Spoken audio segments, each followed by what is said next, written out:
We're going to continue on with this example, or with a lab, and I'm going to do the two things that are requested. One is to replace the original 1000 microfarad capacitor with the next one down, which is 100 microfarad. So it's the middle-sized capacitor, and make sure it's the right size here. My eyes start to fail me. And then the other thing I want to do is replace the battery with a 9-volt battery. So let me see here.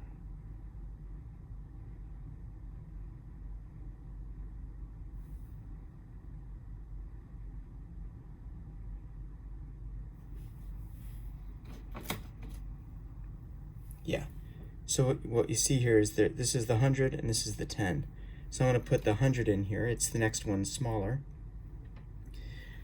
I'm going to put it in the same spot I had the other one, with the negative side, the shorter side, plugged into the negative side of the battery, and the positive side in the middle of the switch connectors right there. All right, hopefully you can see that. I'll shine a little more light on it right now.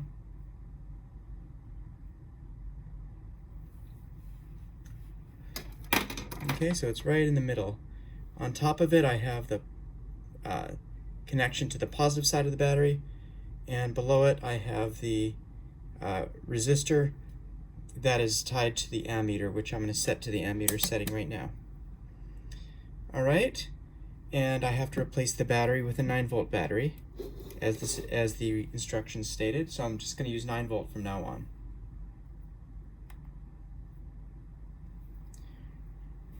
All right. So here's the battery, here's the 9-volt battery clip. Put it on.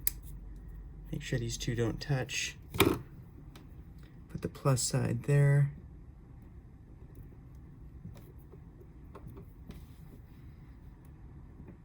And the minus side on this side.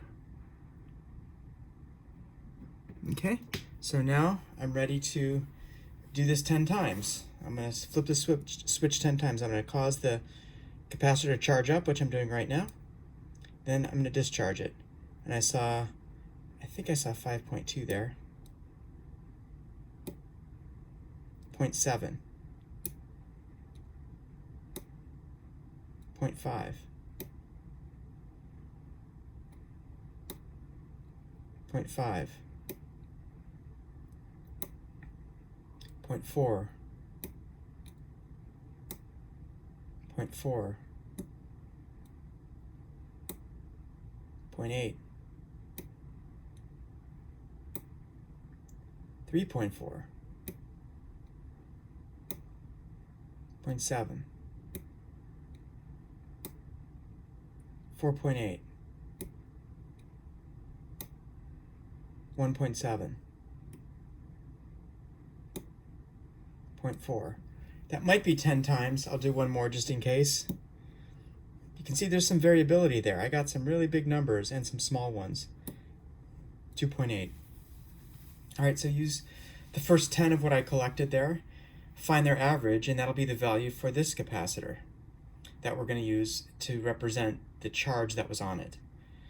Again, the limitation is the fact that this meter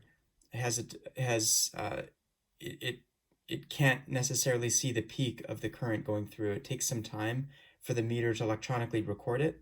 So sometimes it's going to catch that big peak and other times it's not. So it's and that's true for all of the capacitors. So the best way to address that is for me to average a bunch of samples from the meter using this approach. The last thing I'm going to do here is, the last capacitor I'm going to use is the smallest one. It's the 10 microfarad capacitor. And I'm going to challenge you to think, what do you think is going to be the case now? What kind of currents am I going to see coming out of here that are indicative of the charge that's being stored on this small capacitor? And I gave you a hint there. It's a small capacitor. So what do you think the size of the charge stored on it would be? Sure I got that in the right hole, that it's firmly ensconced in there. All right. Here goes. Charge it up. Discharge. I got 0.6. 0.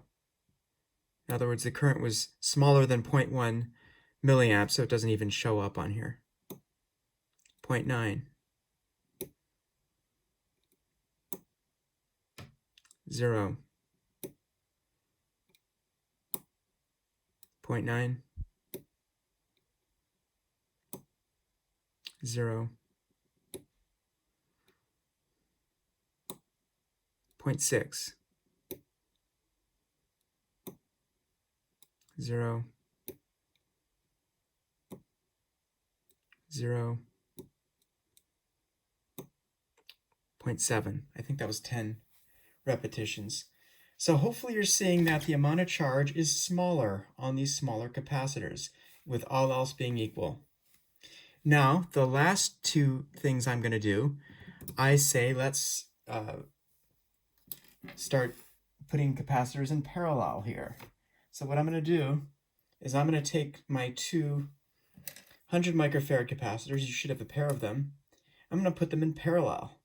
And what I talked about parallel capacitances, and we'll talk about this in class, but in the lab I show that when you have parallel capacitances, that you add the capacitances together to get the equivalent capacitance of your two that are in parallel with each other. All right, so there's one of them I'm going to put in there. I'll turn on my light again so you can really see it clearly.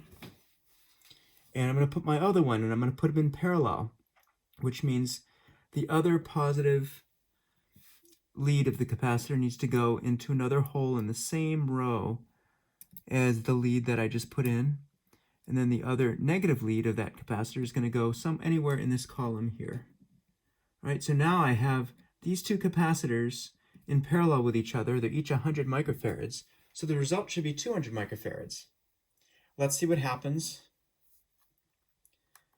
when I run this with a 200 microfarad capacitor. Maybe you can predict what might happen. All right, here goes. Charge it up. Discharge it, 7.2. Charge it up. Discharge it, 2.2. Charge it up. Discharge it, 2.9. Charge it up. Discharge it, 1.7. Charge it up. Discharge it, 6.7. Charge it up. Discharge, 2.0. Charge it up. Discharge, 1.8. Charge it up. Discharge, 3.1. Charge it up. Discharge, 6.3. Charge it up. Discharge, 5.1. I think that was 10. I'll do one more just in case. Charge it up. Discharge, 3.8, I think. All right. So that's the two that are in parallel. Now what I'm going to do is I'm going to, the very last thing I have you do is to put the largest one, put two of those in series. Now series capacitances don't add up. They add up like parallel resistors. So it's interesting, it's the same, the equations looks very similar between the capacitors and the resistors. It's just that for the capacitors, when I put them in series, I have to use the 1 over the equivalent capacitance is equal to 1 over the capacitance of one of them plus 1 over the capacitance of the other one. I just have to find my other capacitor. If I can't find it, I'll show you how I'll do it, and then I'll leave it to you. Maybe I only have one of these large ones. Okay, so what I'm going to do, since I only have one of the large ones, what I'm going to do is I'm going to put a 100 and a 1000 in series. And we're going to see what we're going to get in that case, because I think I only have one of these 1000 microfarad capacitors. If you have two of them, go ahead and do it do the two in series. I think I only have one of them, and you may only have one of them too. So I'm going to put them in series, but I want to show you how I'm going to do that. I'm going to use the same center hole to put the positive lead in. Then I'm going to put the negative lead way over here on another empty row that I can use, and I'll turn the light on in a moment. You'll be able to see what I'm doing. All right, here's the light. And I'll put my other capacitor that I'm going to put in series with that one. This will be the 100 microfarad capacitor. I'm going to put that positive side in the same row that I have the negative side of the other one in, and the negative of that one will go in the battery negative, which is in the column to the right, or all the way to the left, the blue column that I have the negative side of the battery in. And I'll shine the light on that in just a moment once I make sure that this wire is in. There we go. So here we go. It's a series arrangement. So this lead is right here where all of the other leads had been, in the middle hole of the switch. The other lead of the capacitor feeds into another row that was otherwise empty. Then I put my other capacitor in there. On the plus side of that capacitor, I put in the same row as the negative side of this one. And then the negative side of that capacitor goes in this blue column here, which is the battery negative column. And I'm keeping my 9-volt battery still in there. Whoops, just popped out. I need to fix that. Okay, it's in there now. And I am about to flip the switch. Turn off the light. As long as you can see the meter, here goes. These are the capacitors in series. Charge it up. Discharge, got 0.4. Charge it up. Discharge, 0.7. Charge it up. Discharge, 4.4. Charge it up. Discharge, 5.2. Charge it up. Discharge, 0.4. Charge it up. Discharge, 5.3. Charge it up. Discharge, 3.0. Charge it up. Discharge, 2.7. Charge it up. Discharge, 5.3. Charge it up. Discharge, 0.6. Charge it up. Discharge, 0.8. Charge it up. Discharge, 1.9. Charge it up. Discharge, 0.9. That's at least 10 samples there. And that's all the data that you need. So if you follow the rest of the directions in the lab and do the graph of the average of your pulse of current for each of those cases, and you plot that versus the value of the capacitance, and make sure you calculate this one correctly. It's a 100 in series with a 1000 ohm. So the result should be less than 100 microfarads. It'll be like 90 something. So try that out and see if your result seems consistent with what you think it should be. All right, good luck with that.